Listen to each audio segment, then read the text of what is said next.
సిరిసిల్ల పట్టణం ఆగమైంది. సిరిసిల్లలో చేనేత కార్మికుల బతుకులు ఛిద్రమవుతున్నాయి. ఇవి నమస్తే తెలంగాణ, టీ న్యూస్ ఇవన్నీ చెప్తున్నటువంటి మాట. 10 ఏళ్లలో సిరిసిల్ల అద్దం తునకైపోయింది. సిరిసిల్ల చేనేతల తలరాతలన్నీ మారిపోయినాయి. మొన్నటిదాకా ఏది టీఆర్ఎస్ ప్రభుత్వం పోయేదాకానేమో ఈ వార్తలు. టీఆర్ఎస్ ప్రభుత్వం పోగానే సిరిసిల్లలో నేతన్నల బతుకులు ఆగమైపోయినాయి. నేతన్నల జీవితాలన్నీ ఛిద్రమైపోయినాయి. అసలు తినడానికి తిండే లేదు. వాళ్ళంతా పవర్ లూమ్స్ అన్నీ కింద పడిపోయినాయి, మీద పడిపోయినాయి. రకరకాల వార్తలు ఎత్తాం. మరి నువ్వు చేసిన అద్దం తునికేది? ఈ 10 ఏళ్ళు బట్టి అంతకుముందు కూడా నువ్వే ఉన్నావు కదా ఎమ్మెల్యేగా. అంతకుముందు కూడా నువ్వే ఉంటివి.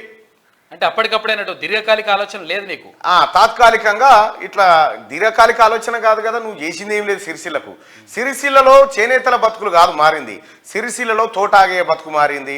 సిరిసిల్లలో చీటి రామారావు బతుకు మారింది. చీటి నరసింహరావు బతుకు మారింది. ఆ తర్వాత ఈ వెలమోళ్ళు ఎవరైతే ఉన్నారో వీళ్ళ బతుకులు మారినాయి. కేసీఆర్ అంట తిరిగేటువంటి చెంచాల బతుకులు మారినాయి తప్ప చేనేత కార్మికుల బతుకులు మారలే. ఇది ఒప్పుకుంటున్నట్టే లెక్క. 10 ఏళ్ళు బట్టి నువ్వు అధికారంలో ఉండి కూడా వాళ్ళకి ఏం చేయలేకపోయినావు. ఇవాళనేమో మళ్ళా మొసలి కన్నీరు, ఇది ఇట్లా అవుతుంది, అది అట్లా అవుతుంది. ఇక ఆయన హరీష్ రావు గారు ఆయన మొత్తం కేఆర్ఎంబికి తాకట్టు పడ్డది. మొత్తం కృష్ణాని అప్పచెప్పిర్రు, దీన్ని అప్పచెప్పిర్రు. గతంలో జైపూర్ ప్లాంట్ పోయింది, ఇప్పుడు ఇది పోతా ఉంది, అది పోతా ఉంది, రేపు పవర్ ఇబ్బంది అవుతుందని చెప్తా ఉన్నావు. పురియమ్మ మీరేమో అద్దం తునుక తయారు చేసి పెట్టి బంగారు పల్లెంలో పెట్టిన తర్వాత ఎట్లా పోతున్నాయి ఇవన్నీ బంగారు పల్లెంలో పెట్టిరాంటివి. బంగారు పల్లెంలో కోయించి మళ్ళీ ఎసలకి ఎందుకు, మట్టి కుండలకు ఎందుకు పడతా ఉన్నాయి ఇవన్నీ? అంగలారుస్తున్నాడు మీరా? మీ ఇద్దరికి ఏమైనా అర్హత ఉందా ఈ రాష్ట్రంలో సమస్య మీద మాట్లాడే అర్హత? అసలు ఈ రాష్ట్రానికి పట్టిన సమస్యనే మీ కుటుంబం కేసీఆర్. ఇక ఇవి తప్పించుకోవడానికి ఇలాగ స్కాములు ఏ ఫైల్ ముట్టినా దాంట్లోకి కేటీ రామారావు వాళ్ళ బినామీలు వెళ్తారు, హరీష్ రావు వాళ్ళ బినామీలు వెళ్తారు, కవిత వాళ్ళ బినామీలు వెళ్తారు. వీళ్ళే కదా మొత్తం ఉన్నదంతా. తెలంగాణ రాష్ట్రంలో ఉన్నటువంటి సర్వ సంపద కొల్లగొట్టింది కేసీఆర్ కుటుంబం. ఈ అన్నిటి నుంచి ఎట్లా తప్పించుకోవాలి?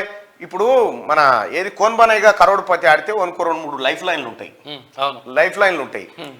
ఆడియన్స్ పోల్ అని, ఆ తర్వాత ఇంకోటి ఫోన్ ఫ్రెండ్ అని, ఆ తర్వాత డబుల్ డెక్కర్ అని, ఇట్లా ఆప్షన్స్ ఉంటాయి. మీ లైఫ్ లైన్లు అయిపోయినాయి ఆల్రెడీ. మీరు రాంగ్ ఆన్సర్ చెప్పారు, మిమ్మల్ని ఓటగొట్టారు జనం. అయిపోయింది. మళ్ళా మాకు లైఫ్ లైన్లు కావాలి. ఇప్పుడు తెలంగాణ మీద ఎనలేని ప్రేమ వీళ్ళకు. ఎనలేనంటే ఇక వాయమ్మో వీళ్ళు లేకపోతే ఎక్కడ తెలంగాణ అనేటట్టు చేస్తున్నారు. మీరు లేకపోయినా, మీరున్నా పీకినా కూడా తెలంగాణ రాష్ట్రం ఇట్లే ఉంటుంది. తెలంగాణకు వచ్చిన నష్టం ఏం లేదు. అన్ని బడివై పనులే. సిరిసిల్ల ఎమ్మెల్యే ఎవరున్నారు ఇప్పుడు? సిరిసిల్ల ఎమ్మెల్యే ఎవరు కావచ్చా? నువ్వే కదా. చేనేత కార్మికులు ఎందుకు ఆగమవుతున్నాయి? నమస్తే తెలంగాణ రాస్తా ఉంది కదా. చేనేత కార్మికులు నిజంగా బాగుపడి ఉంటే ఈ నెల రోజులలో ఎట్లా ఆగమైపోయారు? నువ్వు ఉన్నావు కదా నా సిపాయివి. ఇంకా సిగ్గు లేకుండా నమస్తే తెలంగాణ పత్రికలో రాసుకుంటా ఇది ఆగమైపోతుంది, అది ఆగమైపోయింది. 10 రోజులలోనే చందమామని మొత్తం ఇట్లా తెచ్చి ఇట్లా పెట్టేది ఉండేనేమో రేవంత్ రెడ్డి గారు. ఈ కోతేశాలు బంద్ చేసుకో. ఇప్పటిదాకా జనం ఓడగొట్టిరు కదా. ఇప్పుడు నీ కోతులు నీ ఎంట తిరుగుతున్న వానరసేన ఓడగొడుతుంది. నేను చూసుకుంటారు, వాళ్ళే చూసుకుంటారు, వాళ్ళే ఓడగొడతారు మిమ్మల్ని. రేపు పొద్దున పార్లమెంట్ ఎన్నికలు ఉన్నట బీఆర్ఎస్ఏ రక్షణ. దేనికి రక్షణ అయ్యా? పోయినసారి 9 గెలిపిస్తే ఎవడన్నా ఒకటి నోరు తెరిచి మాట్లాడినాడు?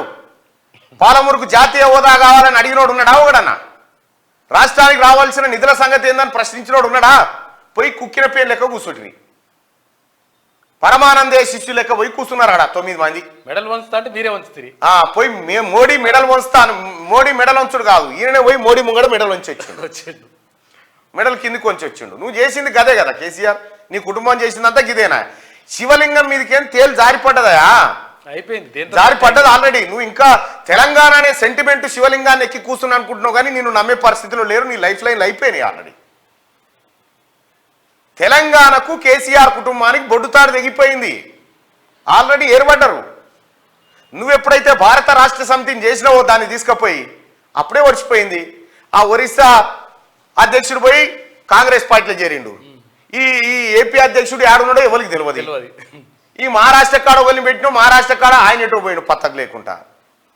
రేపు పొద్దుగాల టీఆర్ఎస్ పార్టీలో ఏ ఎమ్మెల్యే ఉండే పరిస్థితి కనిపిస్తలేదు. ముగ్గురు ఎమ్మెల్యేలు మమ్మల్ని చేసుకోరని తిరుగుతా ఉన్నారు కాంగ్రెస్ పార్టీలో. తెలుస్తలేదా మీకు? చాలా మంది ఉన్నారు ఇంకా. రేపు పొద్దుగాల మీలేదు, నువ్వు నీ బావనే. మొన్న ఇద్దరు గుద్దుకురాట కదా, ఇద్దరు కలిసి గుద్దుకురాట కదా ఇంటికాడ. ఈ సేమ్ అదే పరిస్థితి అవుతుంది. కేసీఆర్ కాలిరగొచ్చింది, వీళ్ళు కొట్లాడుకోనేనట. సోషల్ మీడియాలో ప్రచారం అయితేనే ఉంది కదా దిక్కు. వీళ్ళిద్దరు కొట్లాడుకొనే కాలిరగొట్టిరట. సో ఈ రకంగా తెలంగాణ రాష్ట్రం మీద, తెలంగాణ రాష్ట్రాన్ని ఆర్థిక సంక్షోభంలోకి నెట్టి లక్షలాది కోట్ల రూపాయల సంపదను చెరబట్టి భూములు కబ్జా పెట్టి మొత్తం అన్ని వ్యవస్థలను, ఆఖరికి కంట్రోల్ బియ్యంలో అవినీతే, దళిత బంధులో అవినీతే, డబుల్ బెడ్రూమ్లో అవినీతే.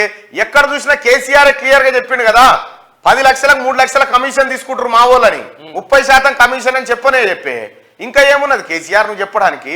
జర పోరన్ మీద నీళ్లు చల్లు, ఇంకా భ్రమ పోతలేదు, నేనే అధికారంలో ఉన్నా అనుకుంటున్నా. ఇంకా రాముడు ఈ సలింపేకు మాటలు బంద్ చేసి ఈ ఫకర్ తగ్గించుకొని ఏమైనా భూమి మీదకి దిగొస్తే ఎవడన్నా ఇంత ముద్దేస్తాడు.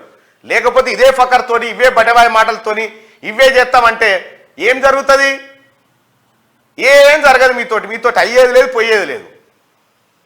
36 యూట్యూబ్ ఛానళ్ళు పెట్టుకుంటా, 36 పెట్టుకో, 300 యూట్యూబ్ ఛానళ్ళు పెట్టుకో. ఇది వరదాకున్నాయి నీ కావా? TV9 ఏమంది, NTV ఏమంది, 10 TV ఏమంది, టీ న్యూస్ ఏమంది, తెలంగాణ టుడే ఏమంది, ఈనాడు ఎవరు మెయింటైన్ చేసే, నమస్తే తెలంగాణ ఎవరిది, ఆంధ్రప్రభ ఎవరిది, మన ఇవన్నీ ఉంటే కూడా ఏం బీకలేకపోయా.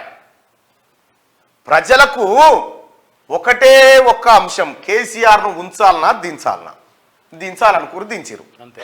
మళ్ళా ఎక్కియాలి. ఇప్పటికి 4 రోజులలో ఏదో ప్రేమ ఉట్టి పడుతుంది. నిన్న చూస్తే కదా పోలు, తెలంగాణ ప్రజలకు కాంగ్రెస్ పార్టీ ప్రభుత్వం పైన విశ్వాసం పెరిగిందంటే పెరిగిందని 190% అని చెప్తా ఉన్నారు. ఇంకా నువ్వు చేసేదే ఉంటుందాడా? ఇంకేదో సోషల్ మీడియాలో హైప్ తీసుకురావాలి, ఇంకేదో చేయాలి.